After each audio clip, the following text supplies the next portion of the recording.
Yo, what up, y'all? What's going on? Y'all know what it is, man. This is your boy, y'all, and y'all know where we at, yo. We right back at it, sparking conversation. Y'all know where we spark and conversate, y'all. And this is what we doing today, y'all. I'm chopping it up with the cast of The Bridge, y'all. I got a majority of the cast that's gonna be on today. We gonna chop it up. We gonna talk everything movie. We gonna talk about their movie, The Bridge. We gonna get into their character breakdown. We gonna get into a couple of other things that's going on with them right now, and it's gonna be a dope show. And I know they're gonna drop a lot of jewels. So all y'all inspiring actors out there, actresses, anybody that's looking to get into the film business, this is a dope show for you to listen to. Double shout out to all my listeners that's listening to the audio version of these podcasts. I know it's my truck drivers and all my long rollers out there. So I double salute y'all, man, for real, for even politicking with your boy, y'all. And you can find these audio streams and everything on everywhere you get your podcasts. Google, Apple, iTunes, Spotify, everywhere that you look to get your podcast, you can find us out there, right? Sparking conversation. And before we get into the show, y'all know I got to give it up to the sponsors. As always, the collective wear is always in the building. As y'all can see, we are, this brand right here been holding me down for the longest. I got on my God and Goddess collection. I'm balancing out masculine and feminine energy right here. I got the God and the Goddess in the building. So that's what we do, yo. We balance out our energy out here. We got to, as black men in America, we got to figure out ways to do better. And part of that is our spiritual growth, right?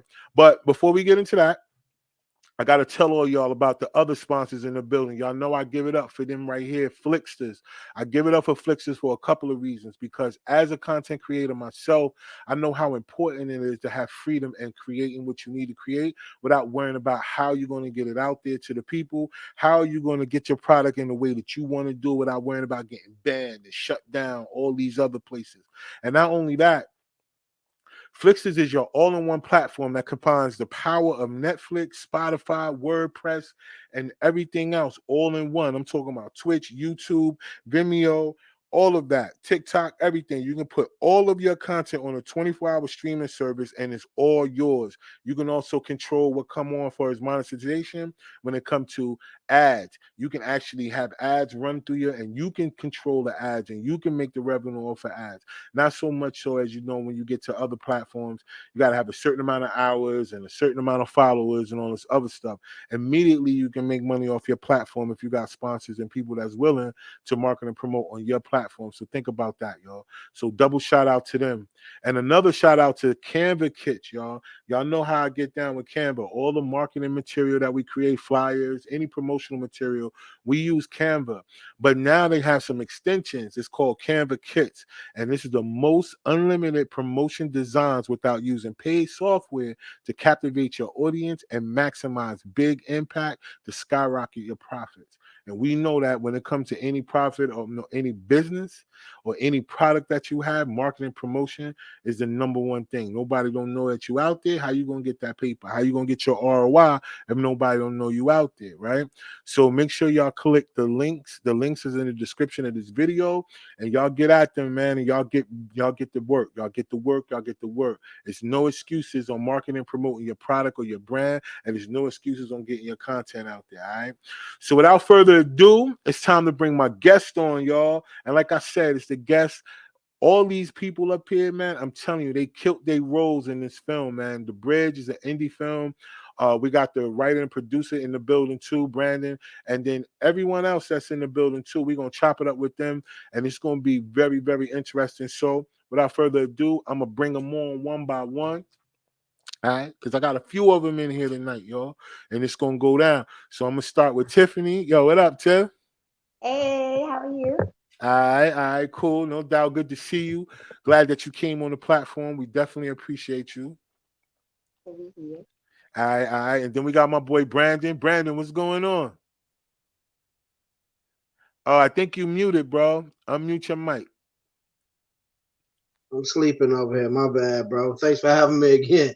Yeah, you Yeah. already know. We talked about last year. I said this year I wanted to bring you on and bring the cast on, and we get into Right. it, man, because I think it's important. You know what I mean? That y'all still keep, it's what y'all did in that movie is still going on right now, so it's very relevant. You know what I'm Absolutely. saying? Word. Absolutely. All right. So who else we got in the building? We got my boy John Black in the building. John, what's going on?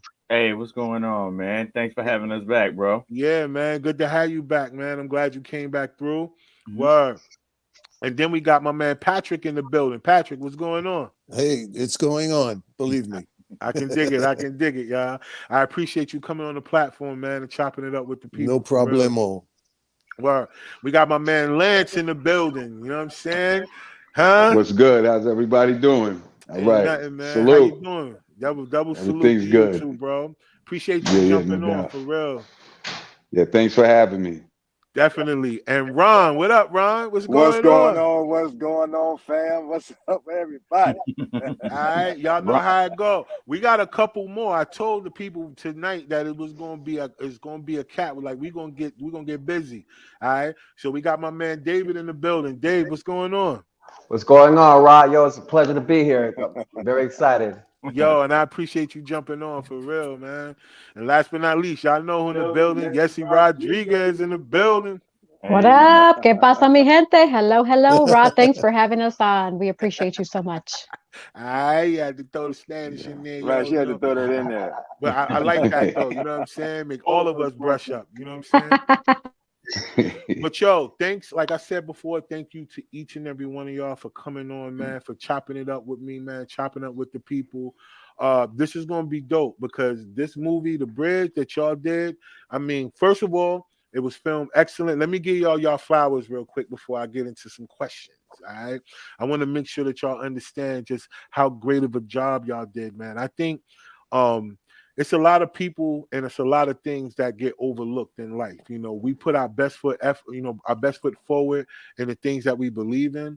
And a lot of times it doesn't always look like people reciprocate or they even appreciate what they do. I just want to let y'all know that from me to y'all, I know I'm only one person, but I appreciate everything that y'all did in that movie. Y'all were vulnerable in y'all characters. Each and every one of y'all played your character to the T, which is going to lead to a couple of other questions for me, but we're going to get into that. All right. But what I want to do is I want y'all to go around real quick because I want y'all to introduce yourself to the audience and let everybody know who y'all are. Like I called y'all names, I short names. I mean, I'm ghetto. You know what I mean? I done give y'all nicknames and everything. They can't find y'all with me talking about what up, Dave. They ain't gonna find y'all like that. You know what I'm saying? So I want y'all to go around, if you don't mind, start with Tiffany, and we just gonna go around, you know what I'm saying? Let everybody know who you are and where you represent. Hi, my name is Tiffany Murphy. I'm from Greensboro, North Carolina, and I played Bree or Bria in The Bridge. It's nice to be here. Dope. All right, B, Brandon. Brandon Bias, writer, producer, everything for The Bridge.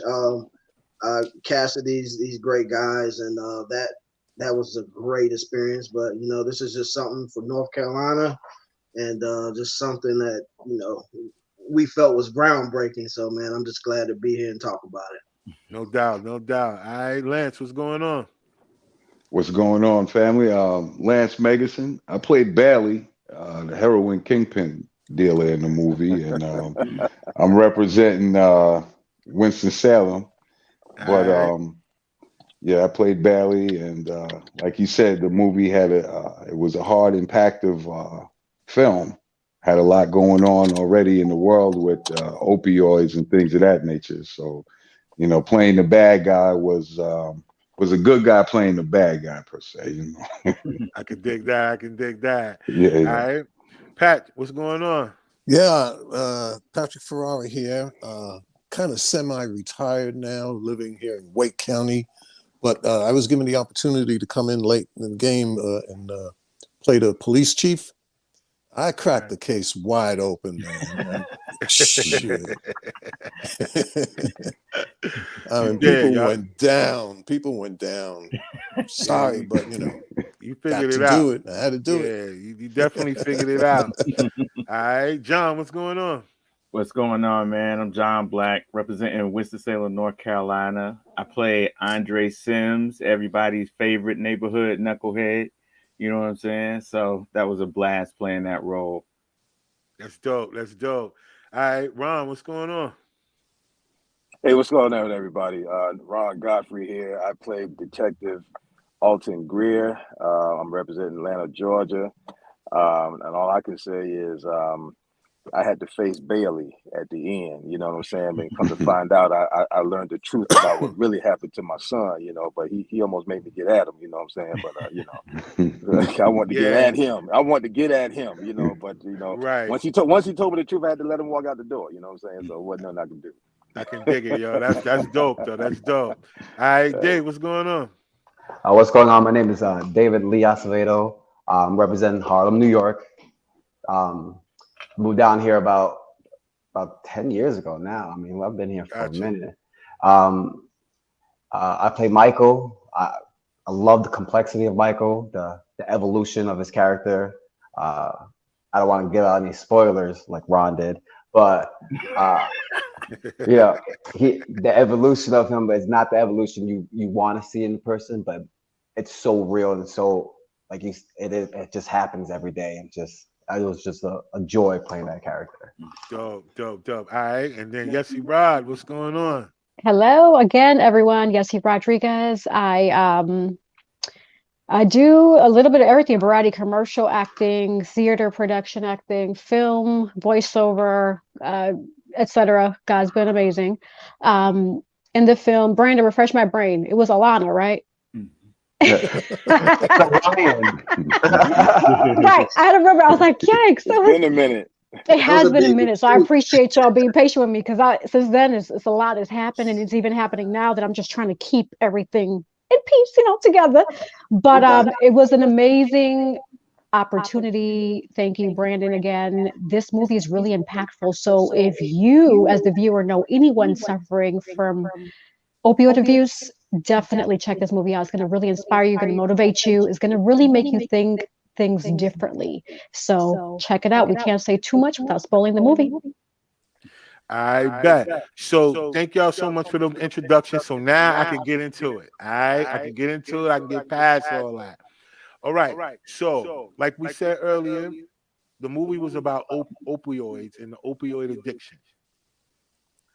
But we know in our community, it's not necessarily a drug of choice for us. Now, it's been a new thing now when it comes to Percocets and all these other things that people are talking about based on, rap culture.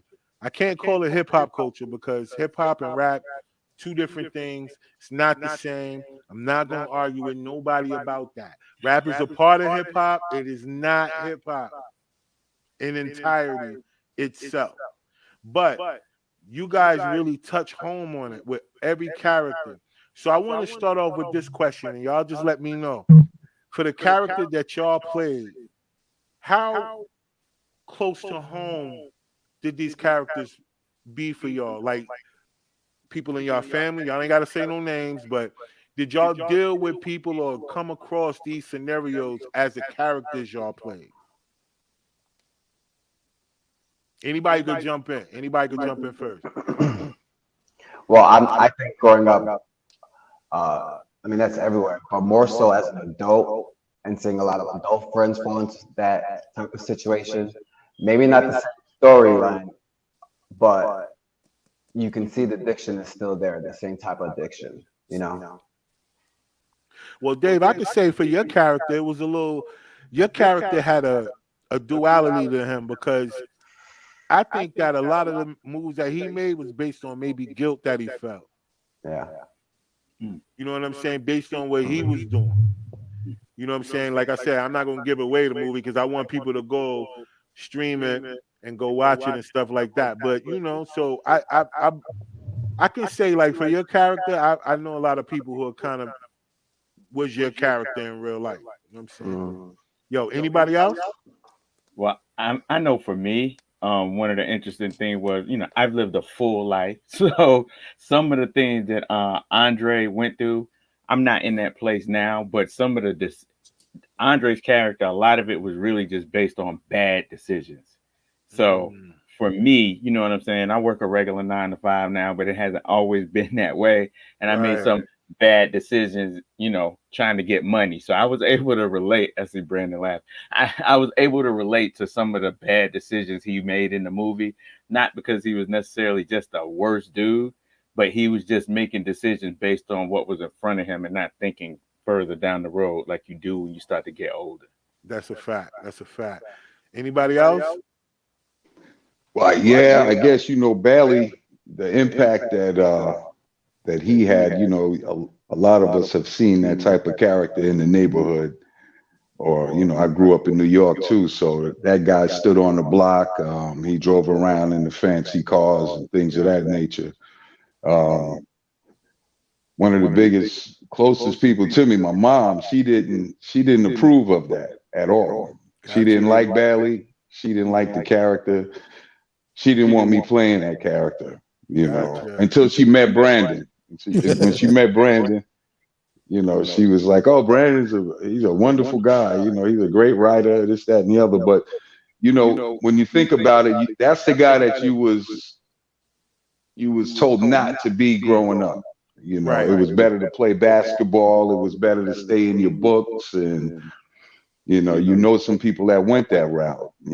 So I can honestly say it was kind of tough playing that role. It was kind of tough being that guy pushing that, that poison like that. Man, but you played it to a T. Like you, yeah, I did.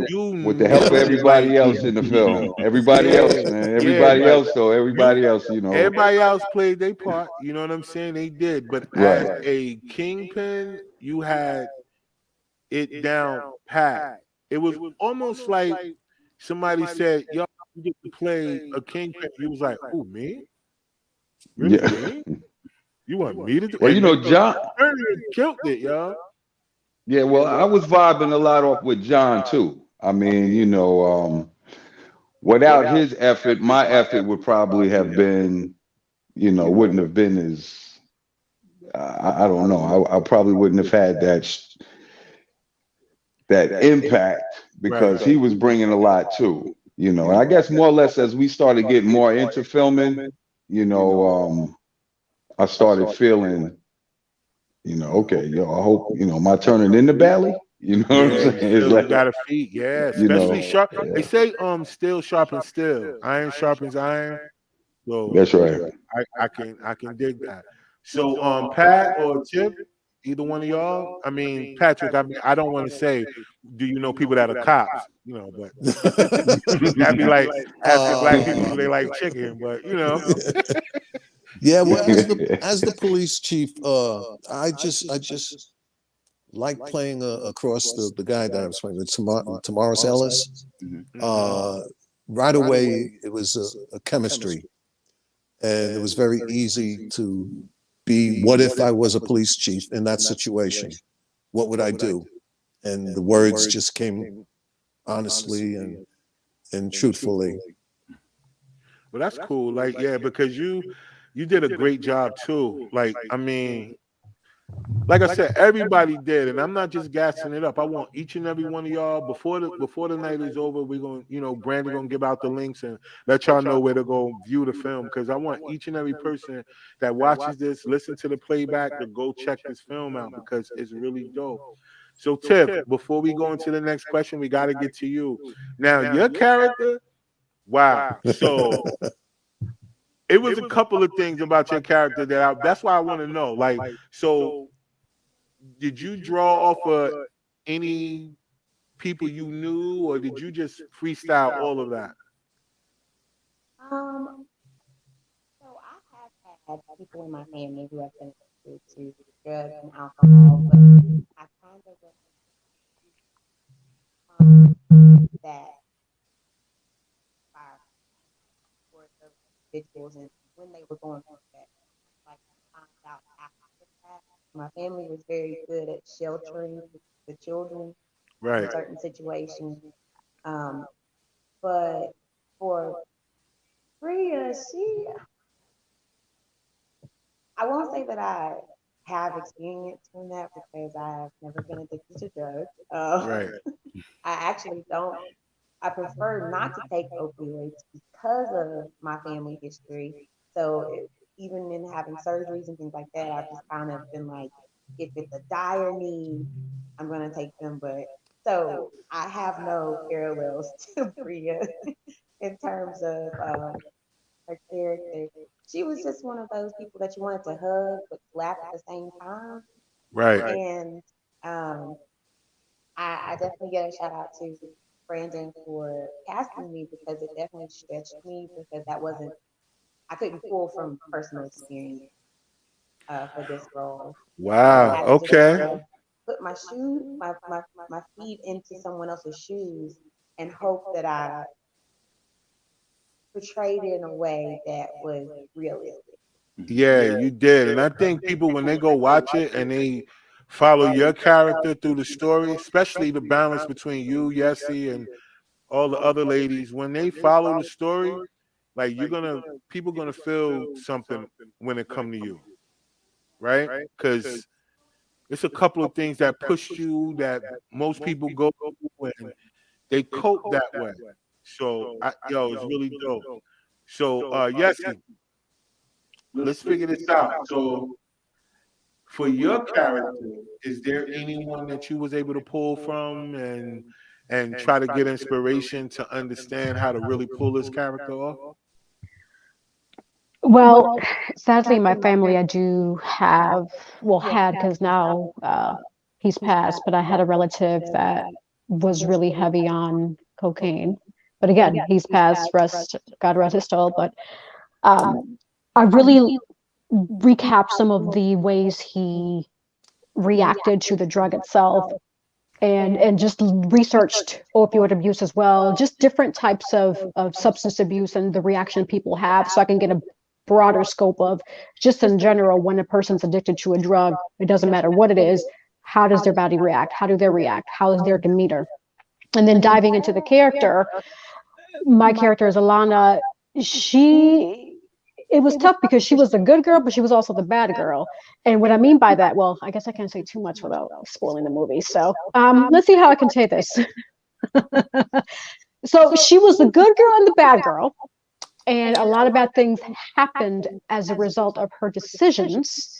But then she realized what really happened. But again, I can't say too much. You got to see the movie. But it was a tough character to play. It really was. But I'm glad that Brandon trusted me with that role. Right. Hey, Ron, are you still with us? I know you had to jump off real quick, but I'm still here, brother. Okay, yeah. So let's get you real quick. Tell us, like, as far as your character is concerned, because you had a duality too. You were a cop, but then something happened with your son too, as well. So you had to be a parent at the same time. And a lot of times in films, they don't focus on a dad being that particular savior for the children. They focus on the moms. Most of the time the moms is the heroine. Not saying that they're not. I'm just saying it's not really predicted or portrayed in movies. So how did you pull for your character? Did you use personal experience or how did you pull for yours? Well, actually, I had to put myself there because I've never really experienced that, part of life. So I had to actually, put myself in that position as if that had really happened, and I had things happened then, like it happened a couple months ago, where I actually did lose a child. Wow. It probably would have put me. It probably would have been more. I probably would have put even more into it because then I would be coming somewhat from a real place, from the standpoint of losing a child. I don't know. You kind of. No, I don't think so, bro. I'm not. Listen, God, I'm sorry that happened to you. What I was getting ready to say almost sounded like a joke, but I had to bring myself down because it's not. But you killed that character as if you did. That was real emotion based on what you had to go through, and you had to make a decision to let Lance's character. You know what I mean? I can't give it away. I'm trying my best not to. But the dynamic between all the characters, that leads into my next question. So for all of y'all up there, to get into a role, because there's going to be a lot of actors and inspiring, actresses and stuff that's going to, watch this. How do y'all feel like if y'all had the opportunity to tell somebody like how to get into the character, no matter what the character is? what would be some of the tips that you would tell a person how to really dive into understanding what their character is? Would you tell them to watch other movies or films that they're doing that, or would you actually have them look at the scenarios that people go through in real life, like whether it's documentaries or different things like that, and then pull from there? I mean, anybody can answer. Are we assuming that these people have a little technique, acting classes behind them? Now we talked about that last time. We gonna get into that because I was having a discussion with Yessie about what considers a person a professional actor versus not. So I'm gonna ask y'all that question a little later. But without it being seasoned or whatever, if you could lead them into a direction, what would be your advice to them as the first step to take into understanding their character? Well, I've done some acting classes, taught acting classes. So my suggestion would be to believe what's on the page that you're reading, believe it. Try to associate within your own real life experiences, or you have to develop your imagination to what it would be like. Exactly. You have to have a strong imagination. That's dope. Well, I feel like that's what helps me is that I like to create a backstory for my character and give him a life before these events happened in the film. You know what I'm saying? That way you feel like you're growing with him. At the same time, you start falling into his mannerisms or whatever role it is. And another tip people hit is that you kind of have to do a little research, maybe a movie or a show or something. Look, let's say you're like an astronaut, but you've never seen a space movie before. You might want to watch a space movie. Does that make sense? Yep, that do. I agree with both Patrick and David. Definitely understanding first the situation. So when you get a side or a script, read it in its entirety, try to understand who your character is. If you do not fully understand, this is an opportunity for you to speak to the writer, director, to make sure that what I'm understanding from this character, is this true? Because again, this is a vision from the writer and directors bringing it to life. And you, as the actor, you want to make sure you are portraying that vision as well. The good thing is that most directors will allow you to have that wiggle room for creativity to be you so that you can bring the character to life. But I do agree with Patrick and David, doing background research on the scenario. If you're not fully familiar already, living and trying to breathe that character in itself, how would they move? How would they act? Based on the scenarios given on the side or the script, how would they maneuver? When I was first starting, what I would do when I was younger is I would look at a famous actor that I admired and I would record myself and I would compare myself to that actor and say, am I believable? And if I wasn't believable, I would go back. I would sit in front of a mirror and I would figure out ways that would help me make it believable, because these actors have Academy Awards and Emmys and all that. And I wanted to get to that point. But at first I had to start with studying myself.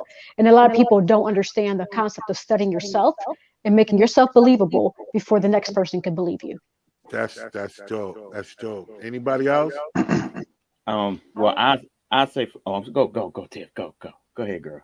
I would say my best advice for someone who is trying to become an actor, or they want to pursue that passion, is to become the character, but don't become the character. And what I mean by that is that there are actors who choose, which is not my personal choice, to use method acting, and they don't know how to pull themselves back. Gotcha. So you have them, they become this character to the point where they cannot separate themselves. And so if you want to make the character realistic, but do not become the character, because in situations like, this type of movie and the magnitude of what we are portraying, if you dive too deep and you don't know how to pull yourself back from that, it can be dangerous. Wow. So become the character, but don't become the character. Gotcha. That's dope. Go ahead, John. What I was gonna say, because I had the privilege of studying with Patrick, you know what I'm saying? And, Right.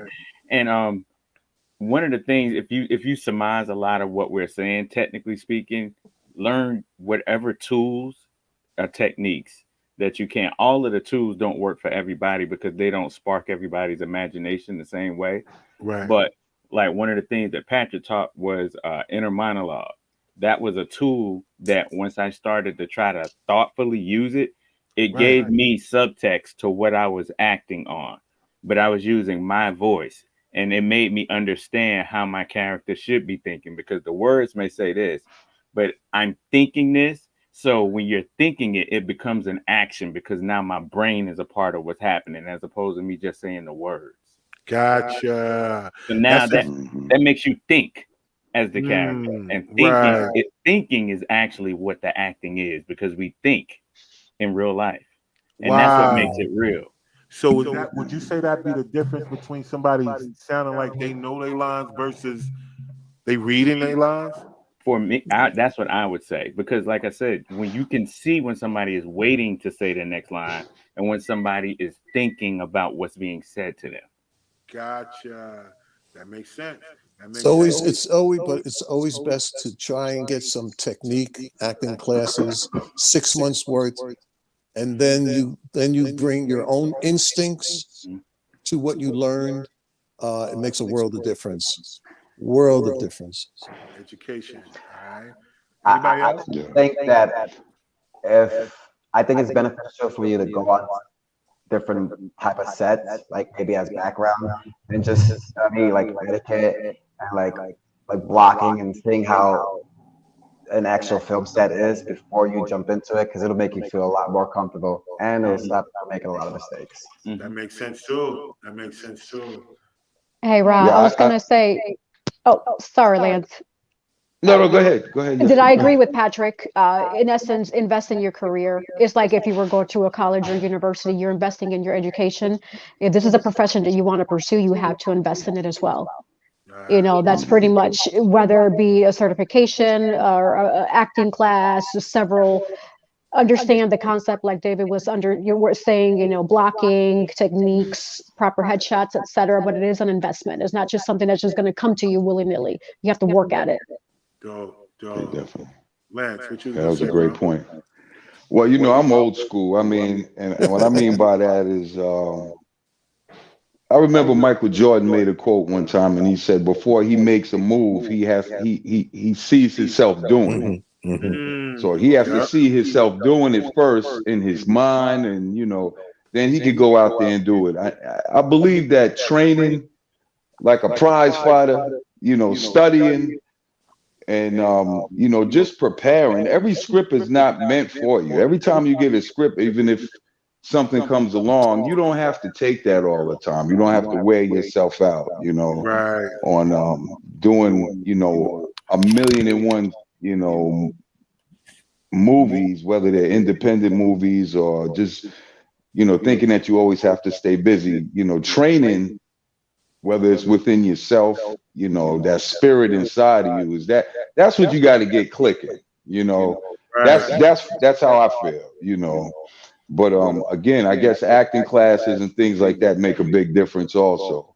Yeah. But I like to channel that inner self, and if I couldn't find myself doing badly, or I didn't feel that it was me, or I could, then I would have told Brandon, to put me on something else, But gotcha. That makes sense, because you know yourself. Most people won't. They just jump on it. They'll try to get through it, and knowing they fumbling the ball. You know what I'm saying? But that's good advice too, to know yourself. Everything everybody said. You know what I mean? Going back to education. Ron, you got anything you want to say? What I do want to say is follow the directions of your director. That's very important. Do what the director says, and you can't go wrong. It helps. You can't go wrong. The worst thing an actor can do is try to direct the director. Ooh. That's the worst thing you can do, because that's a first class ticket off the set. Wow. Or not know your lines. Or not know your lines. If you don't know your lines, you in trouble. That's a I've, fact. I've, That's I've, a I've fact. seen it. I've seen it happen on Tyler Perry sets. I've on other sets.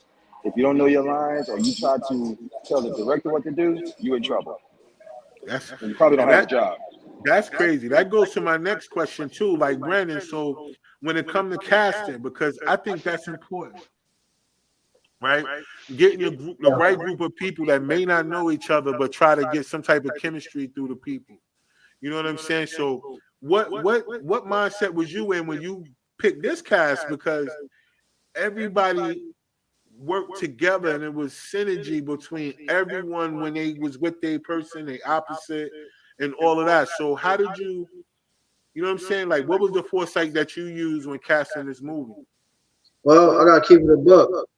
This was not how it was supposed to be. So I went out and I casted something that didn't work out, and it was really the story was really supposed to be about the Bria character as well as the Michael character. That Michael was a sub story, but the main story was really about the Bria character, and it just didn't work out with our casting. So we went through several different transitions, and when I was ready to trash the film, I thought about it. I was like, wait a minute, these guys are it's just too much talent here, and I have different areas that I can really bring together with the talent that they have. And from there, we just started expanding. And I'm gonna have to say, a lot of it was luck. A lot of it was just these guys knowing people that they already had history with. Some of them did other projects with them, and I've seen characteristics in both of their, they're combining in those scenes. I'm like, well, that's a nice vibe. That's a nice vibe. I'll take this guy here. He's far left. I wonder how that'll mix in with him. Like John and David's characters are two different worlds, and even though the story is really about both of them in a sense, they never seen each other in the film until the very end, and that really brought the entire story together. Same for Bria, as well as Elena, all of those stories. And Bailey just tops it off because he's right in the middle. So you got that one guy in the middle, and then it just opens up the entire possibilities of characters that you can just bring into one thing. And it just meshed well. So this project, for me, it was never. I thought it was going to be controlled as a movie, but it's just too much. So being that it worked out as a series, I think it worked out as well. So that's another factor. So the project was definitely, it just came together. It was some magic. So I got to owe a lot of thanks to John on that as well. He brought in a lot of good talent. Even Anthony Vaughn, that's how I met Lance as well. I found David on a modeling site of all places. And I also saw, through John, that's how we got Yessie. When we went through expansion, I met Tiffany, but I didn't know her ability. And I started seeing like stage plays and things like that. I was like, well, this may be a stretch for her, but she had raw talent, and all of those were just great things. Even Patrick, just his professionalism and his skill set. Even Ron Godfrey, I met him as well during the expansion, and just seeing his monologues, I was like, man, this is just a straight talent. I want to utilize everything that I got here. Now, some people didn't work out, but the core of all these guys here is just an incredible privilege just to even get to work with them. So very great. I'm gonna say it was. Me personally, I'm not one of the people that try to shy away from saying that if something is spiritual, that's just what it is, because it all came together. Like when we content creators, I'm saying for each and every person that's here, you're all the content creators in your own right. I know that imagination. Patrick said that. A lot of us, when we become adults, the bills come in, the families come in. All these other things come in that kills our imagination, because for some reason they say to grow older or to mature is to kill your imagination. That's right. A lot of times most people are stuck in their rut because they don't have their imagination anymore. They just go by what they feel like is a form of reality. So what I want to ask y'all real quick is that as far as being an actor, what is the difference between you being an actor and a professional actor? Okay, because there's two different levels to this, right? You know, there are people that are actors, but what makes you a professional actor versus you just being an actor? I think the quick answer would be commitment. Commitment? That's the quickest answer. Yeah. Professional actors make this as a living. Part-time actors does it on the side. Substitute the word professional with working actor. Working. Okay. Where you go to auditions on Zoom, out of the country, in the country, big projects, small projects, and you get cast, you get paid for it. Because your skill set is such that you're a working actor. Ooh. All right. Anybody else? I mean, for me, it's kind of like a mix of both of them. It's the aspect to me what I look on, because I know what Patrick is saying and stuff like that. But even now, it's this new wave of social media where people want to be seen, and if they're in front of a camera, they consider themselves an actor. And to me, actors are people that actually go work on a skill set. You see what I'm saying? Like it's a whole working thing, just like athletes go when they get up in the morning at 5 o'clock when everybody else sleep. We're doing work that other people ain't doing in our lane to be the best that we can be. To me, you know what I'm saying? That's that a professional or working actor does those things. Gotcha. It's not just it's a camera on and I'm gonna stand here and I'm gonna say some words. Gotcha. Anybody else? Anybody else?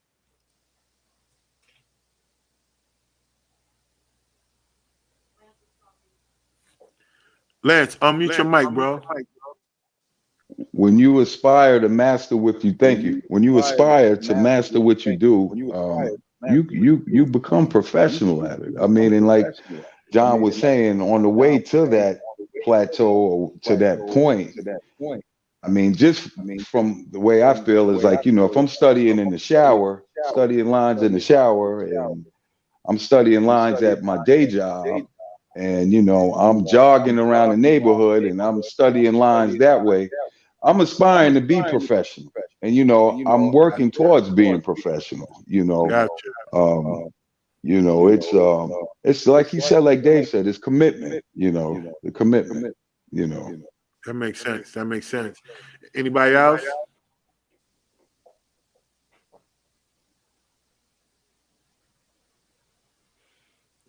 Yes, hey, Tiffany. Any of y'all? Y'all want to chime in on that? What's the difference between a person being an actor and a professional actor? We know Patrick said, change it into working actor. Right. But then again, you got to have some type of professionalism, right? Yeah, so what discipline. Makes that? It's a discipline. All right. But you know what's interesting, Ra? Earlier when we were having the conversation about that, you helped me understand the concept, because in my mind, from hearing it in the industry, a professional actor is one that gets paid, right? Like Patrick said, they're working actors. But I took an opportunity to recap, and I'm like, when I first started my acting, I wasn't getting paid, but I was still an actor. So then now I'm rephrasing my thinking, because an actor, I agree with what you all are saying here, it is about the dedication, the passion, whether you're getting paid or not, because eventually the money's going to come as long as you maintain your professionalism, as long as you maintain you working at your skill set, enhancing your value, building up your roster, your resume, giving people respect. Because again, going back to Ron's point, listening to the director, the writer, helping expand the vision that's being put in front of you, you're part of that element, right? You're within that scope. And so that is all what makes you a professional / working actor, without necessarily having to get compensated for it. Because the way that you are getting compensated is you are getting footage to be able to promote yourself for other opportunities that will eventually compensate you. Gotcha. So I get it. So pretty much all of y'all saying, you know, one of the things I would say is what makes a person professional is, first of all, if you're an actor, knowing your lines. If it's not improv, you got to know your lines. That makes you professional. Second, another thing that makes a person professional is respect on set. Understanding that there's no stars when you on the set. Everybody got to work together to make the whole project be what it be. It doesn't matter if the person is the lead. Everybody got to be able to lead with respect. And another thing is being on time. I can't stress enough about people who feel like getting there right when the call time is being on time. That ain't on time. That's late, yo. You understand what I'm saying? If the call time is 7 o'clock, you need to be there at 6:45 at the latest. You get what I'm saying? Most people don't understand how that is professionalism. Yeah, Time true. is money. Time. If you ain't a person that understands the difference between the time that you have versus the time that you're given, then that makes you unprofessional. Because at the end of the day, you mess up other people. Like all the other people on set waiting on 2 people or 1 person because that's corny. Like, and then you done shot so much that they can't replace you right away. So then it's like, you got a director around. Look, like I said, there's a few things that make a person professional to me. You know what I'm saying? Outside of the fact of whether you're getting paid or not. That's another thing. But being professional has to do with everything about who you are as a person. You know what I mean? And let me just interject on top of that, because I know we're talking about acting, but this is universal law. If you treat it like a job, then one day it will be your job. Gotcha. So whether we talking about acting, like you doing this podcast, you said for us to be here at 7:45. You wasn't here at 8 o'clock. You wasn't here at 8:05. So you treating it like a job. You had to research what mic to get because you want the best sound, right? Gotcha. You had to research what good podcasting was. So you're treating it like a job. So one day it can be. That's how you approach everything. So if you want to be a professional actor, you treat it like a job. Facts. I ain't gonna lie. That makes sense. That makes a whole lot of sense. So let me ask y'all this. Has there ever been a time on set? Now, I asked y'all that last time, but we have a few extra people in the building because, I know y'all have been on other sets and other situations, but help me out. Has there ever been a time on set where the person that you were opposite of made you so annoyed because A, they didn't either know their lines, or B, they didn't know their lines? Right? Has there ever been a time where you had the woosah, take a step back, ask the director for a few minutes? Y'all can be honest on here because, look, this is what we want, because we want to make sure that if anybody inspires to do this, all of y'all are professionals. So if anybody inspires to do this, then they need to hear these things, because you can't show out in so many words. But has any of y'all ever experienced that when you work in opposite of certain actors or people that's on set, we're going to call them, and you've had to woosah because A, they didn't know their lines, or B, they ain't know their lines? Hey, I'm going to just put this out here. Yessie and David, I woosah on them all the time because they take pictures of me on set. You know what I'm saying? While I'm asleep. That's my only I still have that picture too, John. So do I. No, but it's one of the most frustrating things in the world. Absolutely been there. Especially if it's something that requires emotion, and then you have to pull it out, which requires a certain amount of energy, and then doing it over and over and over because they can't get their lines out. You feel like you're exhausting yourself almost to where it starts not coming out natural anymore by the 20th take, you know what I mean? And then it's not your fault. Yeah, it'd be highly frustrating. I think we've been there. Yeah. Gotcha. But every now and then, I mean, even if you play sports or whatever, sometimes everybody ain't prepared for the game, and sometimes you gotta help your teammate out. You know what I'm saying? So if you have to, if you should know the person you're acting with, you should know their lines too. You know what I'm saying? So this way, because timing, it's about timing and everything. So You know, one of the big things I do is I overstudy, but I don't overstudy to you know, Memorize. to confuse myself. Right. But what I do is, you know, it's like I said, it's like playing ball. You know, if my man is not in the game or his head's not in the game, or you know, I think there's just ways of coercing a smooth flow, you know. But I guess if someone neglects their lines purposely or just comes in on set without, you know, caring, that's another story, you know. But Right. sometimes everybody ain't always on point all the time, you know what I'm saying? So, you know, it's always good to be a good teammate out there. All right. That's a good way to look at it. That's a good way to look at it. I'd be frustrated as shit. Go ahead, Brandon. I got a kind of different perspective here. First off, God rest his soul. Eric E. Fizz Clarke, love that brother, man. And I'm fortunate enough that he was a part of this film, and it meant so much to him. This was his big chance. Now, here's the thing: he didn't have any lines, but he had scenes with John and Lance where he just started adding lines. Like he was going to get in the scene. We were like, bro, don't do that. I mean, it was insane. I never seen anything like that. But I love his passion. But I just never seen anybody just decide to add his own script in the middle of like, all right, this is like we were trying to wrap up and go here, buddy. And, you know, he's just trying to do his own thing. But that happens too. But yeah, people, we've seen it on the set with several people just not knowing their lines, or you know, instead of taking that L, like, hey, give me the line, or I don't know. Yes. They'll just play and fumble, and then it makes the scene last longer than it needs to be. Timing is off. Then it's like, did we even say that line? Because now everything's just discombobulated. But yeah, we've seen it all many times. I think with every actor on the screen, they've seen it with another actor. So you mean to tell me it's people who don't know their lines, and then there's people who make up lines too? Like, damn. Absolutely. Absolutely. I would have never known to ask a question like that. When in doubt, ad-lib. Yeah, I guess make it up.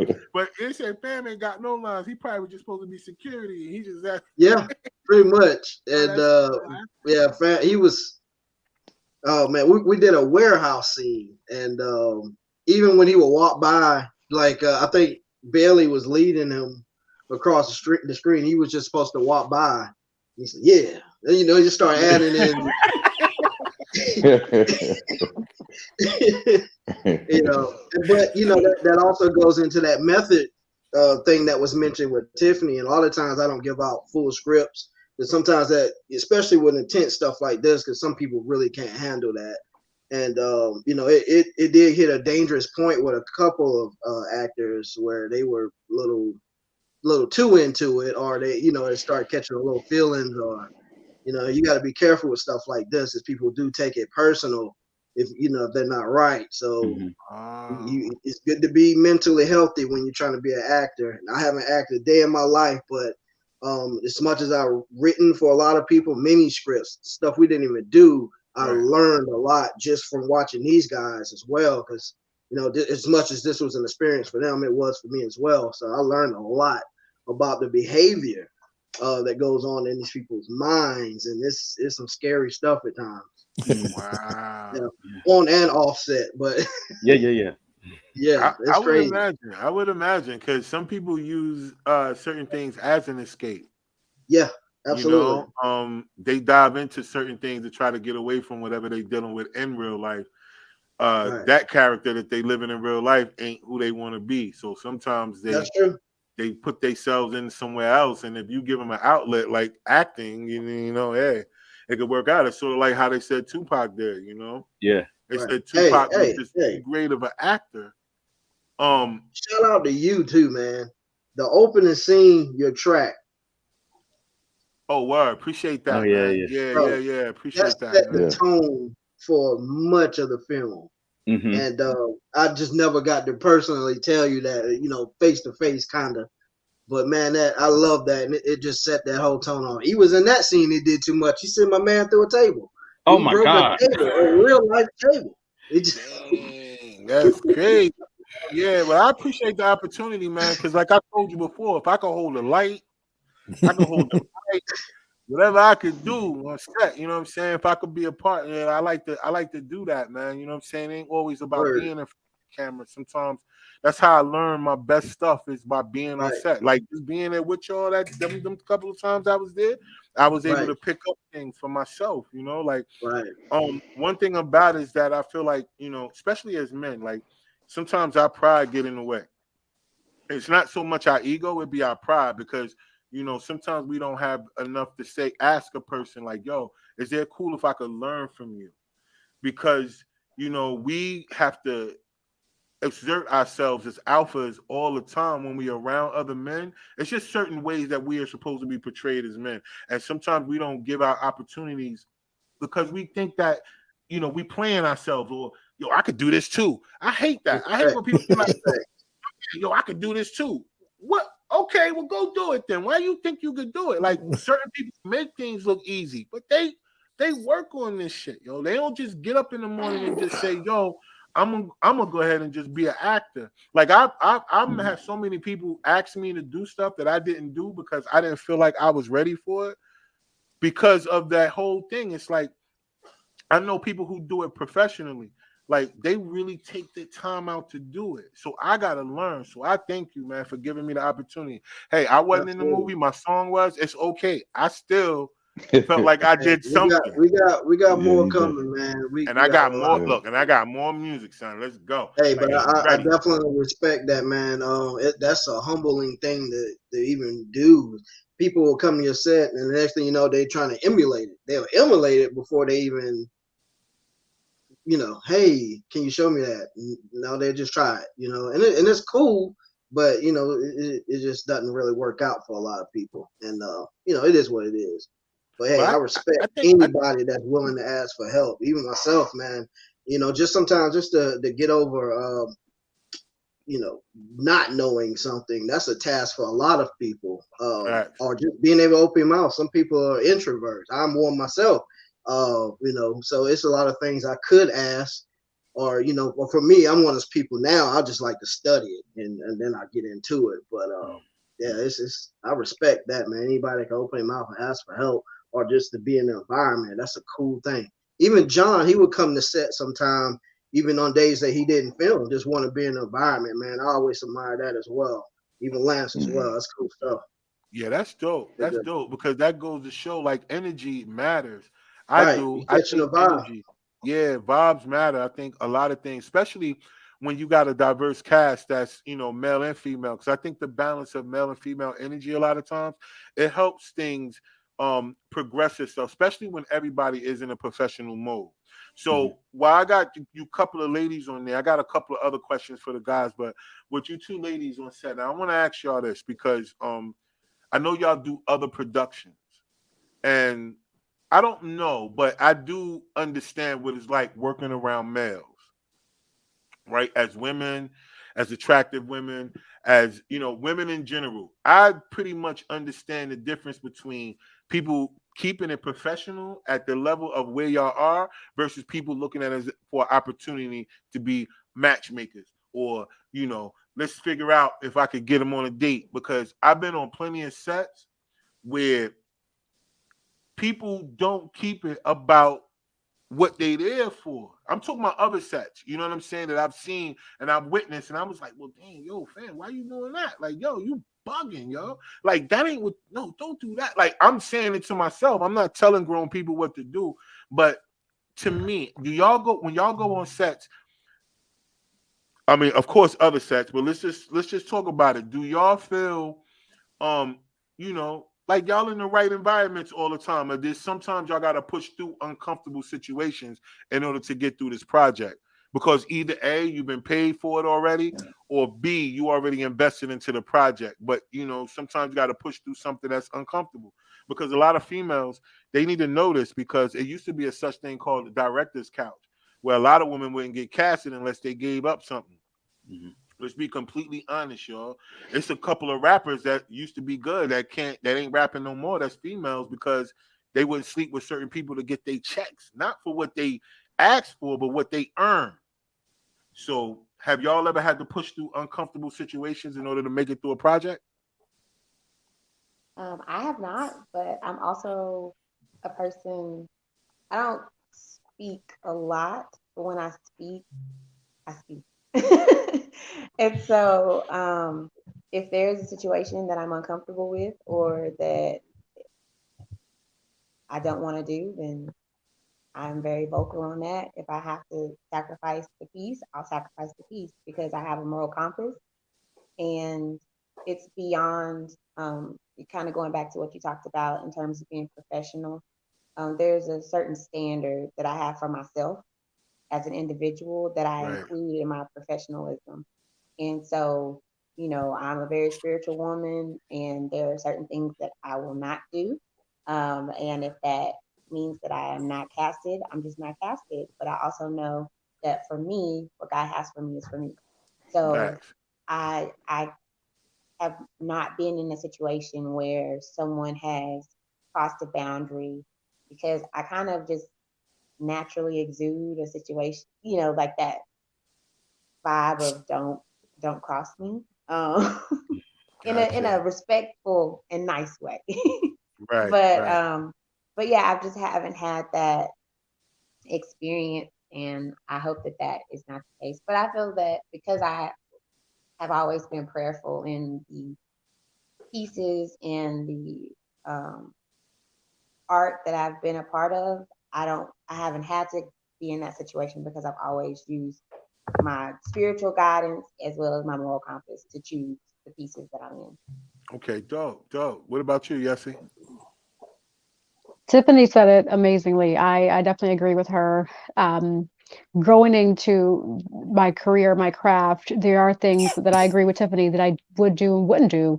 And I definitely take the opportunity to talk in advance to the director or the writer to ask what other alternatives are available, if any.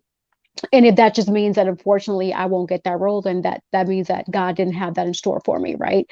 But me as a woman, I do know my value and I know what I bring to the table, but it's also a compromise as well between, as a talent, if you would like to work with me, we should be able to work together, right? Because I definitely want to help bring the vision to light, but also want to maintain my integrity, my respect, because we're also role models to young people who look up to us as well. We have to be mindful of those things, you know. And so thankfully, I mean, thinking at the top of my head, there's no situation that sticks out that I've encountered that way, because I'm very similar to Tiffany. When I go there, I have the demeanor ready to say, I'm here to work. I ain't got time to play. So step away. And then people also know that I am in a relationship because I make it vocal as well. If anybody were to ask, I'm in a relationship. I ain't got time. Like, I'm too old to be playing games here. So step aside. Bye. You know, but thankfully nobody's crossed that line because they know what I'm about. They know I'm here to work and just keep it moving. Let's just work this together. If at any point I would say, heaven forbid, something like that were to happen, which I'm praying not, I would take that as an opportunity to be vocal to not only the director but the producer itself, because if I'm feeling like I'm in harm or in jeopardy, and you as an actor as well, whoever's watching this, vocalize it. Do not hold it in. You know, speak up, because no one, male or female, should ever feel that way. So speak up. Facts. And as a producer, one of the things I do really with most of the female actresses that come on set, I usually tell them, you have a problem, let me know. I'll address that. That's something I don't tell the guys usually, but sometimes you got to pull them too. But just about every female I've worked with, I've always, I'll keep that out there. I've been on sets. I'm not going to say any projects where people have definitely crossed the line. And then that drama rolled into scenes, and scenes blew up, and next thing you know, we got a talk show going on. It's crazy. Crazy. A lot of crazy things, but a lot of people cannot keep it professional.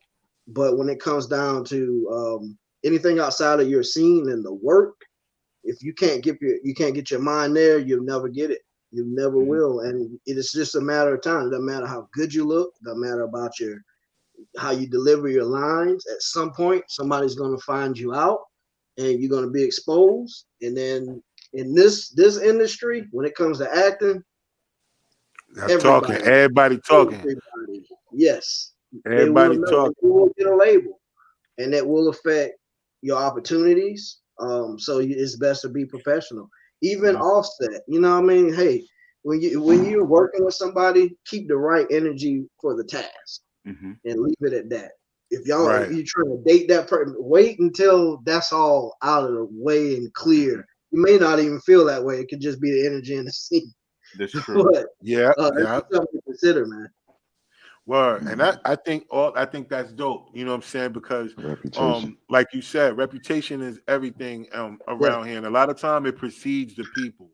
You know, somebody might, like you said, bring your name up in another room because you may be good at this, but they be like, nah, don't get him because fan be hollering at all the chicks on set. Yo, he don't know how to, you know what I'm saying? But the dude could be great at what he do, but he don't know how to keep it where it's just this thing here, you know? So that's crazy. So I got another question. I don't know. Maybe this is something that all of y'all probably can, you know, can relate to or whatever. So if you guys were to, why do you think that actors themselves don't do their own projects more often? You know, because I noticed that a lot of actors, they'll wait for an opportunity instead of creating one. And the only reason why I mean that is that there are certain actors, y'all got certain chemistry or y'all got certain vibes and y'all meet on set, right? But I know that you guys can create scenes. Even if it ain't a whole movie, you guys can create scenes. We talked about this last time when I talked to John, Brandon, and Yessie, when we talked about character development, because the one thing about independent films and actors in independent films, what I'm noticing is that a lot of y'all don't market and promote yourselves. And I'm saying it to the people listening, not y'all that are on panel. But they do not market and promote themselves. Now, I understand the difference between having an acting reel, having IMDb, and all these other things. But it's something about versatility that I think that you have to sometimes create for yourself versus the roles that you get casted for. Sometimes you do so great in a role that the next 3 or 4 of them be the same type of character. Yeah. But you want to play a superhero, but you can't get past that. People keep booking you for a drug dealer. You know what I mean? But why don't actors do more of scene building on their own versus waiting on someone to give them an opportunity? Is there a reason why they don't? Like, is there a reason why actors don't get together and create scenes, whether it's just 2 or 3 or 4, or like, why don't they do that more, especially with short-term skits and small projects that you can help use to build your catalog? Like, why don't more actors do that?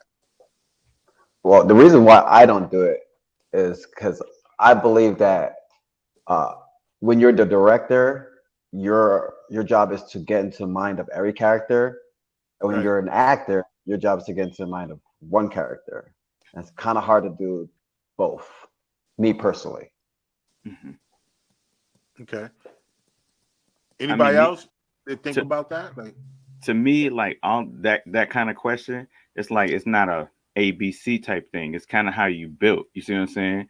Like you got take you for being a rapper. You might be a rapper, but you're not gonna engineer. But I rap and I engineer. And then I know people that do flyers. It just depends on how you build.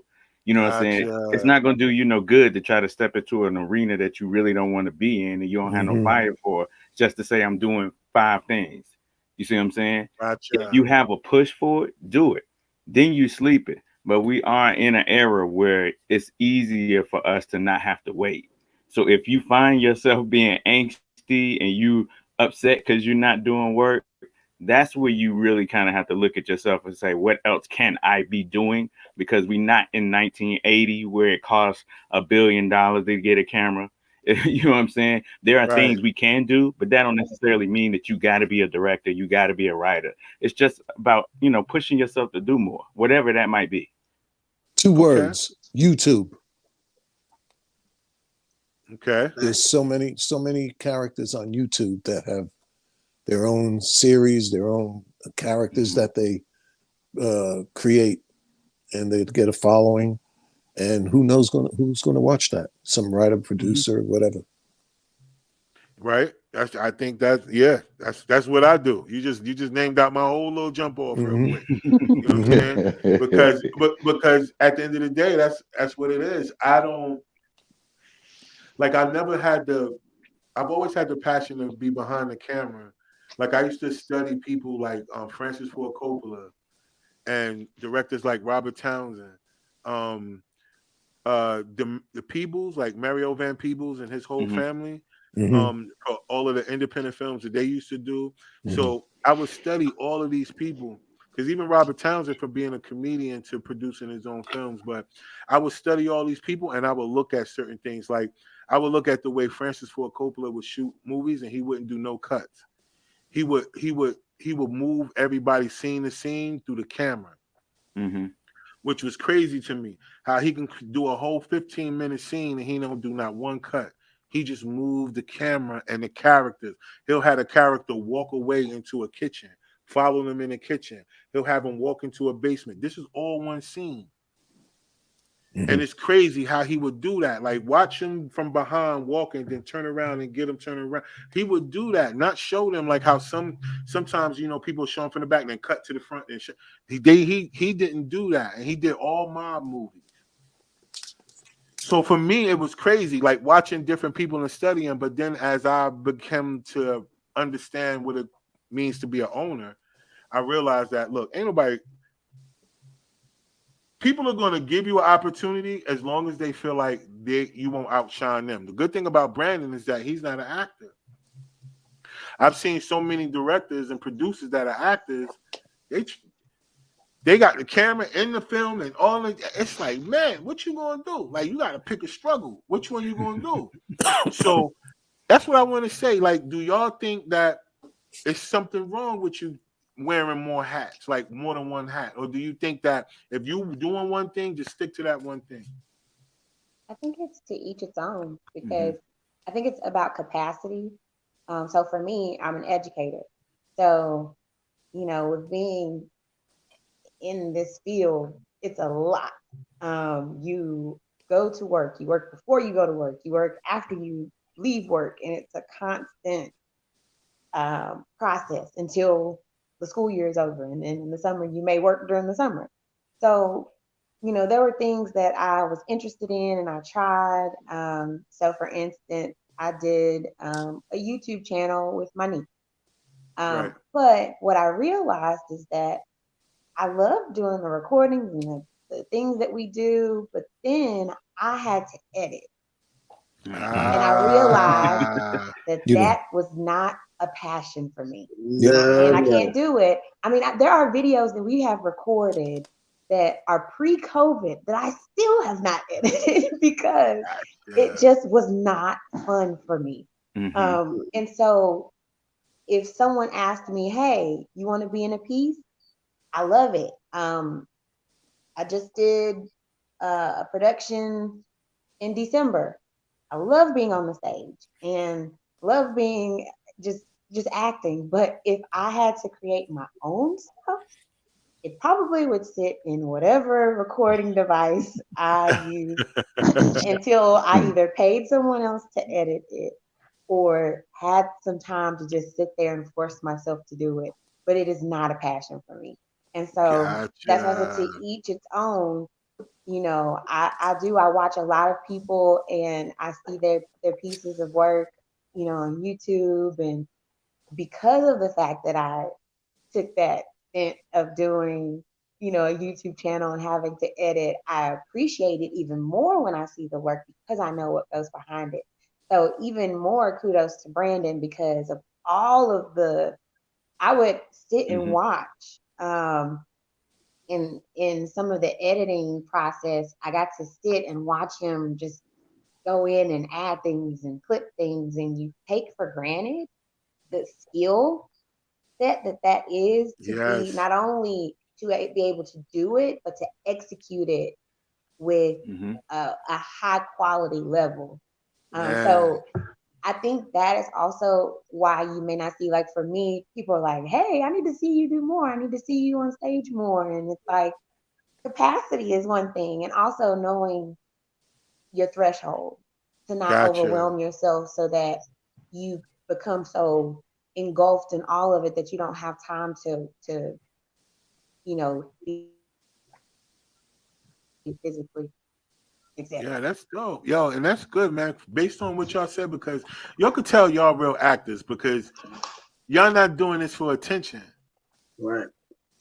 You know what I mean? Because most people would have probably said that, no, they want to do it because they want to be seen more versus like what you guys are saying. Like, look, if you don't have a passion for something, don't force yourself doing it. If this is what you want to study in, put yourself out there and it'll come to you. I think that's really dope for people that's listening. If they are, paying attention and really want to get in this game, I think all of y'all really dropped some good jewels because that's the one thing I could pick up from each and every one of y'all. Like, none of y'all are seeking attention. Y'all really take what y'all doing seriously. Yeah. This is a good batch from the pre. Well, that was inspiring when I first came to the set of The Bridge. That the actors and actresses, everybody was busy, especially Ron. I mean, when I was working with Ron on scenes, after we would cut or whatever, he's like, man, I got to get back to South Carolina, or I'm on my way to Atlanta. I called Ron one day. I said, hey, Ron, how you doing, man? I'm on my way to Detroit. I'm like, man, you're always moving, and that's inspiring. You want to. I'm like, Ron, I want to move like you, man. You know what I'm saying? It's like, but I think, as Jesse said, sometimes, you just do what you do at a certain pace, and I've just learned to pace myself. I would love to be in the studio making, doing music and then coming back to the set and things of that nature. I've never challenged myself to do theater, and I know a lot of the actors have done theater. So it was inspiring to work with everybody because whether you know it or not, people were very busy. I think there's a lot of people doing The Bridge, but they still had other things going on too. Right. Which was dope. That's why we were saying earlier about why you guys were the best crew to ask based on what is an actor versus a professional actor, because of the way that you guys was able to maneuver on and off set. Some of y'all, like Brandon said, would come on set whenever even when you wasn't filming, just to be in the vibe, just to be in the energy. And Ron, like you do a lot of work, man. You win a lot of things, man. Like it ain't nothing to turn on Tubi or something and be like, oh damn shit, they go Ron, and other things like that. And so I say that about John. I say that about Yessie. I admire people who are authentic enough to just say what it is about themselves and not try to put on a facade to make it seem like it's more than what it's not. Like each and every one of y'all up here really made the point of saying, like, basically, it's not about the attention, it's about the work. It's about the quality of the work. Like quantity versus quality. Yeah. It's like one of those things. So before we get out of here, I want all of you guys to kind of tell the people why they should watch The Bridge. Because outside of the jewels that you all dropped and outside of the fact that, once people look back and they look y'all up and they can see y'all body of work and know that y'all just wasn't, up here just talking. If y'all could give people a takeaway that you want them to get from this film, what would that be? Well, Rob, before we get into that, if I may say, one of the main things you want to remember as an actor, if you're aspiring to become an actor, is remaining humble. Remain humble. Wow. Sometimes your humility will get you a role. Wow. Sometimes how you act on set, if you have good set etiquette, could bump you up. You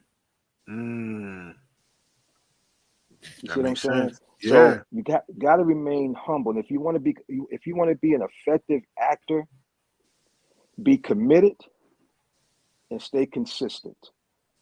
Gotcha. You will be told no. No. Man. That man up there in the corner that named Brandon Byers, he told me something that sticks with me to this day. And I told him not long ago that I respect him for that.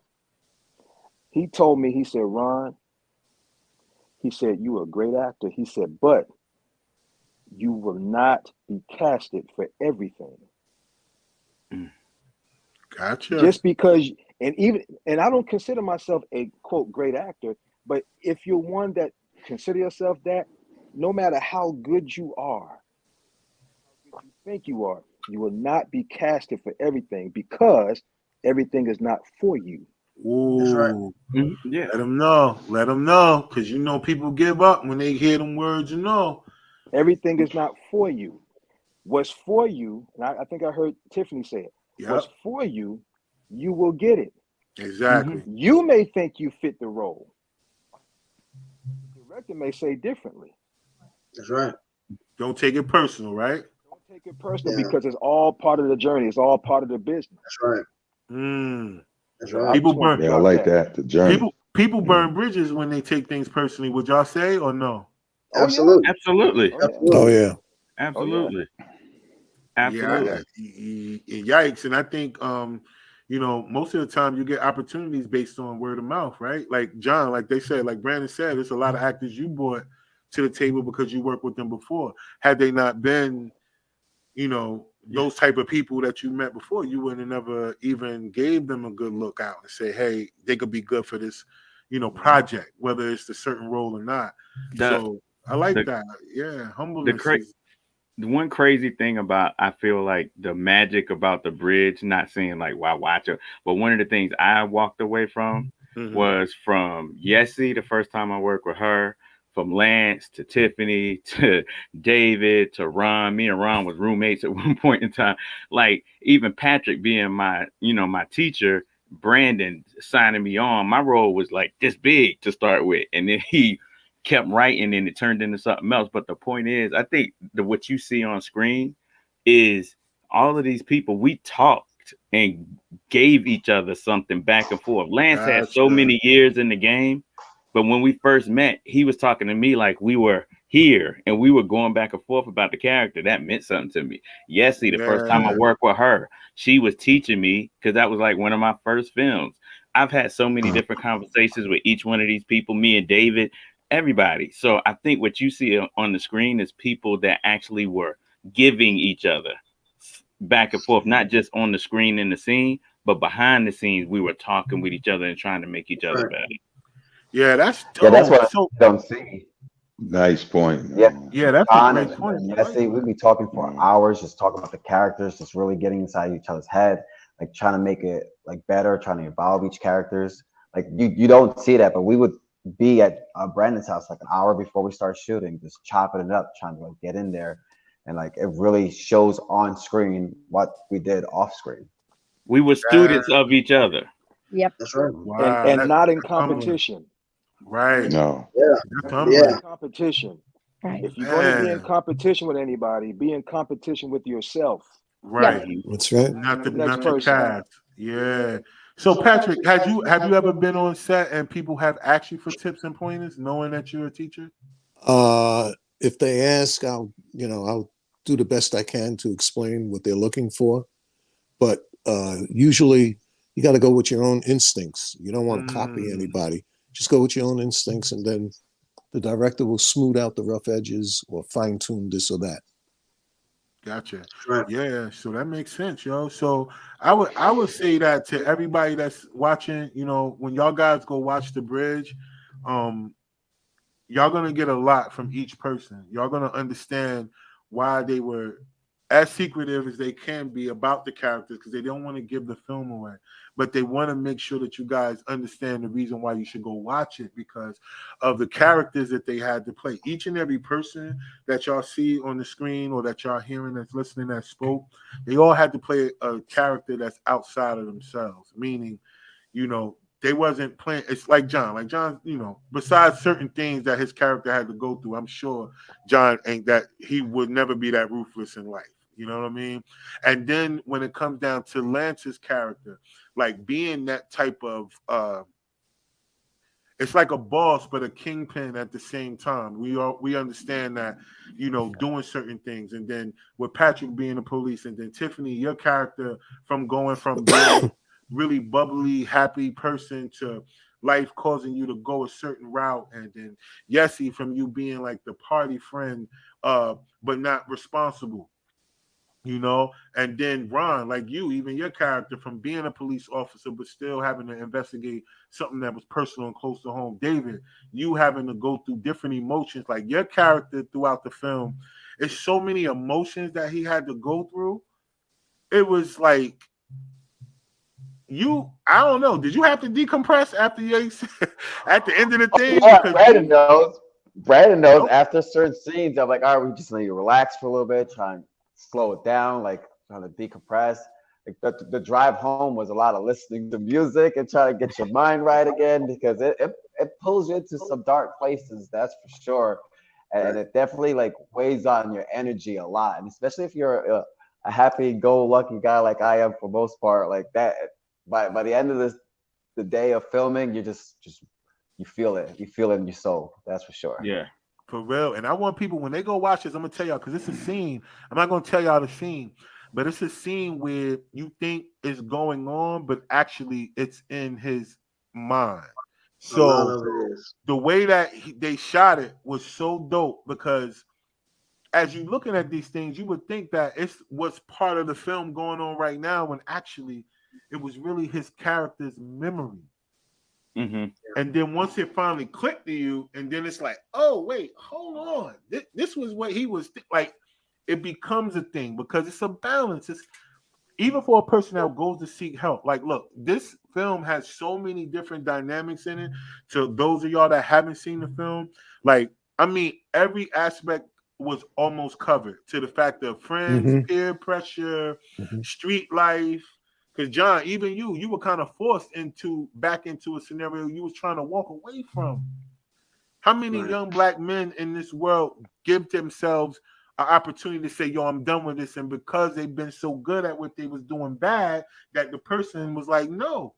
But see, that's the credit to Brandon. Brandon, what I consider a master storyteller. And he know that he and I had so many conversations that it wasn't like, John, let me talk to you about your character. He was just like, yo, this is gonna justify this, and when you do this, it's gonna create this in Tiffany, and so it was the conversation that you asked for. I just didn't ask for it. I just got this whole world that he was building. So it was like, okay, I know what I'm about to do. He's definitely a visionary. He's definitely a visionary. Let me piggyback on that. When I saw the completed 3-part series, I said to myself, we use the word imagination. People who are going to watch the film, imagine Brandon writing every character, writing the story, plotting the sequence, the arc of each character, the arc of the storytelling. Imagine what he went through, the man hours, the time to piece it all together to get everybody. Exactly. It's a testament to his tremendous creativity. Yeah, man. I mean, I appreciate that. That is really 3-part series. I looked at it, I said, oh my God. That's why I felt like it was important to talk to y'all. When we talked last time, we talked about acting and filmmaking. We didn't really too much talk about The Bridge, but I know that between The Bridge and he has a new project, The Grip. So we were saying like, yo, I want to get the cast on, because I think it's important. Like anytime, you know, that you guys can get to talk about work that y'all have done, y'all got a platform here with me. You know what I'm saying? Right. Y'all can reach out to me. We'll get it out there, because the one thing about it, I think that as young creatives, we don't reach out to each other enough. And I'm saying this for myself. This is why I'm doing it myself. You know what I'm saying? Most people be like, yo, when you do a podcast, you can get on here and do all the talking yourself, have regular co-hosts and all these other things. But that's not the reason why I did Sparking Conversation. I really wanted to talk to the people that I know, and then even people that I will meet going forward that got a passion for creativity like I do. And all of you guys that took part in this film, is when people go to look at this, they're going to look back at this, they're going to be like, oh man, and I get it. And then they probably going to reach out to y'all personally. They're going to understand, like, exactly what you're saying, Patrick. A 3-part series, but each character being written by one person, told by one person, shot by one person, edited by one person, but acted together with the whole crew. It's amazing how y'all all gelled it together to give him whatever he needed to put the final project together. And that's what makes it really dope, because each and every one of y'all played y'all like, it's nothing. We watch independent movies all the time. It's 1,000 of them on Tubi, Amazon, all that. It's terrible. Like, yo, terrible actors are terrible. They be shot so well. Stereotypical. They got the best cameras. They got all the lights. They have a pretty dope editor, but the acting be terrible. You guys pulled it off. Whether a person ever seen y'all in any other project or not, they not gonna look at y'all in this film and be like, "This their first project." Even if it was, I don't know. I'm sure it wasn't nobody on here first project. Right. But the way that they're gonna look at y'all, it's gonna be like, "Damn!" I'm telling y'all, it's so dope. So before we go, I want to make sure that any last words that any of y'all want to give out to the people, whether it's about the bridge or anything. I just want to say this. Shout out to you for really breaking down this film. You have given us the most complete understanding or review I have heard. Yeah. You really got it for every character here, man. And that right there means we have done it for real, guys. But other than that, hey, I appreciate you having me on. Next film is Grip. I'm trying to get everybody I can on the screen in it in some capacity. If not that one, These Are They, which is the next film to follow. But there's a lot of work coming, and I look forward to working with everybody here. You guys are exceptional, just beyond what I could ever even express. And to be honest with you, The Bridge was really a great starting point for me to go to the next level. And if it wasn't for the talent on the screen, I would still be at the drawing board, because I learned so much just in my writing ability as well. It took us like 4 attempts, so you know, we can say, hey, a 3-part series is a lot, but man, it was a lot more work that we did put in it, and we just overcame so much. Right. And I'm grateful for that. And it's up, and everything else we do, it won't take so long. So it's more work for me. I can't wait to work with everybody on the screen. We got stuff coming up this weekend. But bro, I appreciate you having me on. Appreciate you. Man, facts. Love to this project. Yeah, man, facts. Because listen, I know a little bit of the backstory. I know it started off as a short film, and then it wound up to where it was. So that's what I mean by, you know, sometimes you be thinking one thing. 12 minutes turned to 3 parts. Yeah. Like, you get what I'm saying? That's for following the spirit. That's what happens when you follow the spirit. You know what I'm saying? That's right. So That's right. I think that's dope. Is anybody else got anything they want to lead the people with? You know what I'm saying? Any wannabe actors out there? Go ahead, Pat. Any wannabe actors out there that want to show their stuff, monologues or whatever, join the Talent Managers for Actors. I happen to be a moderator and acting coach on there. You can have your monologue seen there, your films, and you can talk with the directors, producers, working actors, and there's what's called the Hollywood Winners Circle. You can get into that acting program where you will get work, paid work. Wow. You got to do the work. You got to do the work. All right, yo, that's some jewels. Yo, for anybody watching and listening, that's some jewels. Talent Managers for Actors. Talent Managers for Actors. No excuse, y'all. Anybody else? Rod, thank you for having me on again. Brandon, thank you for entrusting me in the role of Alana. And for you all viewers, thank you for your viewing support, for watching it. We know that it is going to motivate you in any way. It's going to help you open your eyes, whether or not be for you, for somebody, but this story is very impactful. So thank you again for your viewing support in advance. Definitely. And thank you for jumping on, because you do a lot. You be in a lot of projects. You on a national tour and play right now. You literally just got back from LA from doing a play, and then you didn't hesitate to jump on. So double salute to you too, because I don't take it for granted. A lot of people would expect me to take it for granted based on who you are, but I don't. You know what I mean? I don't think that it's meant to do that. I think everybody has a purpose, and it should be respected as their purpose. Just because people are surrounded by each other or in scenarios that involve each other doesn't mean that you're not supposed to respect the person for who they're supposed to be. So that's why I always like to show you professional love when it comes to what you're doing, and it's not being taken for granted. So thank you for jumping on. Thank you for always being professional, and thank you for continuously being willing to give, because you give to a lot of people that that are inspiring to do this. So thank you too. Anybody else? Well, I I'd just like to want say to thank say you. Go ahead. thank you for having me, and also again thank you to Brandon. This was actually my first film. I had done Oh some wow. theater pieces, but this was my very first film, and so I sometimes cringe at some of the scenes that I know that we recorded in the first part, in comparison to the like 2 years later when we had filmed Right. some of the others, and kind of the development of myself as an actress.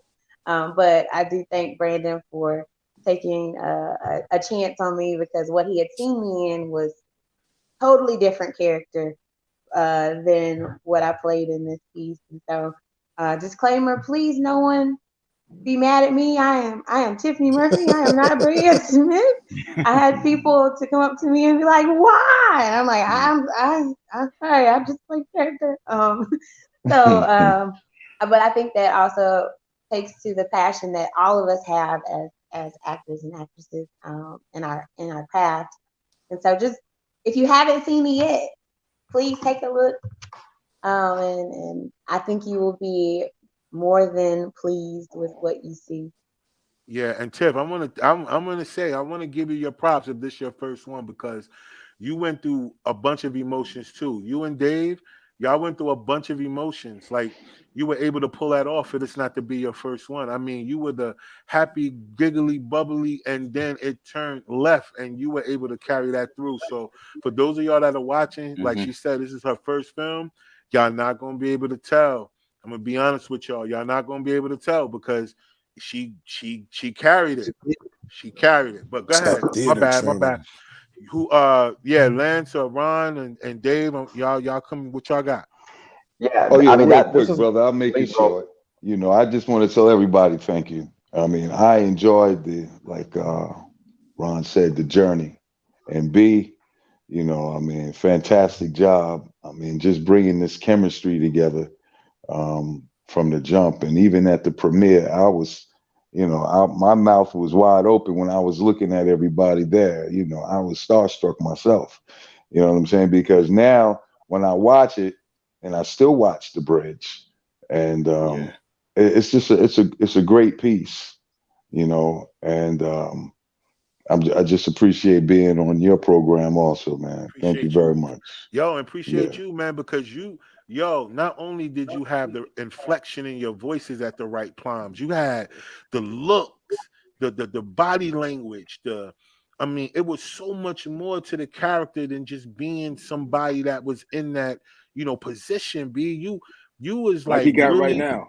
yeah, you was in it. Like you gave the people exactly what they should expect from being a kingpin. You know what I mean? Like Thank you. Shoot him! Yeah. you took the right times to Shoot him! and fluctuate your voice when you know exactly when it was time to raise your voice. I mean, at sometimes you was Hmm. right here, like, yeah, because I'm saying this, but let me tell you. And then you get into Hmm. that, like, you got busy, B. Like, seriously, Well, man, in thanks, that brother. role, man, you Thank got you. busy, bro. Yes. Like, I'm gonna give You you your know, flowers, man. You got busy, yo. well, thank Word you. up. Thank All you. right, Thank you very and much. Ron, what's going on, Ron? What you got for the people? And then Dave, you know what I'm saying? We're gonna let you run it out too. Hey, listen, I just want to say thank you to Brandon. If I can remember correctly, this was actually my first film as a detective. Mm, Since then, I've gone on to be detective in Fatal Attraction and Wow. other yeah, projects. wow. And so yeah, and I actually had hair then too. So Gotcha. so, Hey, but I just I'm partial to the ball people, so hey, I ain't. there you go. But I just want to say, salute to everybody. I didn't get a chance to work on set with everyone, But for everyone, it was great seeing you at the premiere. And I want to leave this with you. Just remember that the bottom of one mountain is the top of another. Facts. Or excuse me, the top of one mountain, the bottom Is of the another. bottom So of I got another. that. Facts. Right. Yeah, So yeah, you yeah. got to keep climbing. You got to Mhm. keep climbing. And, Yeah. you know, just remember that slowly is the fastest way to get to where you want to be. So don't rush it. Take your time and pace yourself and learn all you can, and you'll be successful. Mhm. Facts. Yeah. And to you, I want to say you playing a role of a father in this film. I mean, you were a detective, but you were a dad, yo. And how you had to approach your character with knowing that you had like a duality within yourself too. It was really dope, man. I want to give you your props too, bro. You actually you gave that off. Like the viewers are gonna know. Like when they get through with you, the reason why you did everything you did. And Brandon wrote it a certain way, but probably people will take your character like, man, I'd have did this, I'd have did that. But you killed it, and for being a dad. So as much as you got detective work, like the part that you had to play balancing from being a dad and then being a detective, that was really dope, man. You really put in the work, Appreciate it. and hopefully, you know, some people give you some more roles of being serious about your kids. You know what I'm saying? Because that's what I got out of it too, as well as you being a detective. You know what I mean? Because Patrick, he was just like, he was a cop. He was the epitome. He was the epitome of like how you lead an investigation. Yeah. You understand what I'm saying? Patrick can play Yeah. no games. He was all Look at cop. me. Look at me. He was definitely there. He didn't Yeah. play. Don't you come home, So Bill Bill Bailey. Bailey. Yeah. exactly. And then for you to play a cop in this scenario, but have a balance of being a dad, super dope, man. You killed it. Thank you. Dope to you. Shout out to you. All right, Thank go you. ahead, Dave. Now, Bring it what I home. was going to say earlier was that, this was my first role as me being a lead, and I did a couple small things before this, but Oh wow. Brandon just made it really easy. You know what I mean? He told me what was going on in his head, and I just made it feel comfortable for me to just make that come to light. You know what I mean? And he's just like, I did a lot of scenes with John and Yessie, or we were around each other when we were filming a lot, and it felt more of like a family, and just felt like more comfortable, and it was just made my transition into doing this like really easy for me. And I grew a lot. I learned a lot on set, and that's like one of the blessings, really. Like when you see my character grow, you can almost see me growing as an actor throughout the film as well. Yes. You know, Yeah. and by the time Act 3 comes in, it's just like pure like mayhem. It's just Brandon unlocked all the emotions that I probably had like deep down inside as a normal person, and he ripped that actor right out of me. And it just, you can see it, you really can. Yeah. Yeah, man. And kudos to you, because you and Yessie and you and John, y'all got some scenes that's gonna really, you know, put people in a position to try to figure this out. Cause it's like y'all, it's just different. I don't want to give it away. But the emotion that each and every one of y'all had to do together in y'all scene separately was crazy. Yessie and John, y'all scene together, it's a scene that y'all got where, you know, you having to give a certain amount of information based on something that happened to somebody that ain't no longer here. And that conversation in that kitchen was wow. I was like, well, damn. I was like, yo, y'all. And then Dave, and between you and John, the way that y'all have to have this dynamic of a conversation, because you know y'all outside, y'all only by yourself, and it's dope. Look, for this to be your first project too, or in the sense of being a lead, I don't know. People are going to watch this and they're not going to get that. They're not going to pick that up. If they didn't get this interview, or maybe another interview that y'all did where y'all could actually talk about this, they're not going to know that this was y'all first time doing this. So all the Jews that y'all dropped on people that's listening today, when it comes down to the business in their life, I hope they all take it in and pay attention, because when they go see this film and they see each and every one of y'all and the characters that y'all portray, yo, it's going to take them to a whole nother level. Like, okay, bet. They're gonna be hitting you up, Patrick. They're gonna be trying to come get some of these acting classes, yo. You understand what I'm saying? Because they're gonna understand the difference. Even if none of these people on here besides John ever took your class, the fact that all of y'all was together and made this film together and brought it together, and everyone is a professional and everyone killed their roles. It's just super dope, man. I just want to make sure y'all give y'all props. Y'all was my longest show to date, so I want to tell y'all congratulations for breaking a record, because normally I get people out of here in an hour because they don't be having nothing to talk about. So it's so dope, you know what I'm saying, to be able to chop it up with y'all, man, and actually be able to be a part of this project as well with all of y'all, man. I can't necessarily say I shared the screen with y'all, but just necessarily understanding of being a part of the, even in the small part, even like being the toenail, you know, that was me in the movie. I was the toenail, but I was still in there, right? I was still on the body, yo. Hey, Like, man. I the toenail, but I was in the body. So when y'all go watch the movie, the opening scene, the record y'all hear in the background, that's my toe nail. I love it. But the nail, all right, and it's in the movie, so I'm part of the movie, so I can say that. So y'all ain't thinking I'm capping, because everybody that's in the movie is here now, so they can vouch for me that I had the nail on the toe, but I was still in there. All right, so double Thanks, salute to Rob. y'all. I thank y'all for coming on, man. I appreciate y'all for sharing y'all time with Okay. me. I appreciate y'all for dropping jewels to the people and for y'all killing y'all characters. So, Brandon, before we go, I need you to let everybody know where to go stream the movie, how to go find the project. And if any of y'all got any projects coming up and y'all want to come talk about it, hit me up.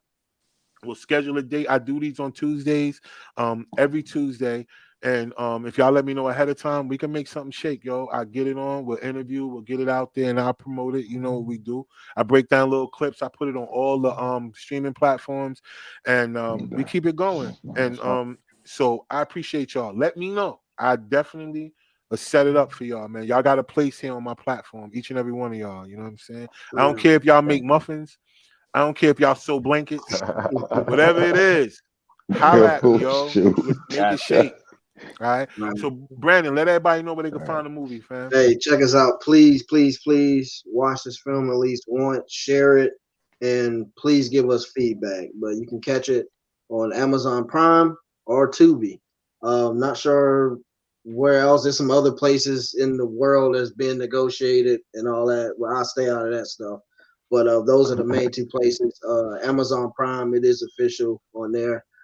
Check it out. Brandon Byers production, The Bridge, Full Circle, starring David, Yessie, everybody on the screen, pretty much. It's a lot of us. But hey, we appreciate you. Check our film out. Love you. Yes. Yeah, definitely. All right, and all of y'all watching and all of y'all listening, remember, y'all know what we do, man. We say this all the time. If you don't believe in yourself, nobody will. And if you got a purpose, you got to purposely find your purpose, yo. It's not going to come to you. You're going to have to go to it. Remember, the universe speaks to you because you speak to it. So don't be afraid to believe in yourself, and don't be afraid to go for what you know. Because I promise you, whenever you think nobody hitting the like button, I promise they watching. Don't ever go by that. They always watching. You never know who's watching. Stay focused, stay committed. And like what each and every person up here said, if anything, you know, don't be afraid to invest in yourself. Right. All right. Don't be afraid to get some continuing education, is what I like to call it. Don't be afraid to ask for help. And if any of these people that you see up here, you follow them, you know, get the contact with them, let them know how they did in the movie if you actually watch the film. But you know, if you need any type of professional help or anything like that, I think anybody on this screen can kind of guide y'all and give y'all some direction. So I know a few people are doing acting classes and acting coaching and different things like that. Tiffany and Yessie, what y'all do in theater, I think that's really dope because that's a different style of acting. Hopefully, you guys inspire people to at least be open to trying different methods of acting. Lance, thank you for even saying that, you know what I'm saying, as far as how your resume go, even saying that it's something that you haven't tried and you'd be willing to try, because a lot of people don't do that. They always want to talk about what they do and what they can. They never really talk about where they limit. So thank you. Patrick, thank you for letting everybody know where they could find you and how you'll be willing to help them and give them an opportunity. David and Ron, thank y'all, man, so much for everything that y'all do. Dave, you killed your role. Thank The you. emotion that you do. Ron, you in everything just about. You on Tubi and Amazon Prime. They might need to Google you and find the bridge. But I'm telling y'all, each and every one of y'all that's up here, Tiffany, thank y'all again. John, again, thank you, man. You got so much work out there. You mad humble. You don't even really tell everything that you do as well either. So I appreciate y'all, man. Again, anytime y'all got anything to talk about, let's chop it up. Until the next time, and all of y'all out there watching, this is your boy Rob One. This is Sparking Conversation, and I'm gonna bid y'all a good night, y'all. Hold it down out there, man, for real, y'all. Peace. No doubt.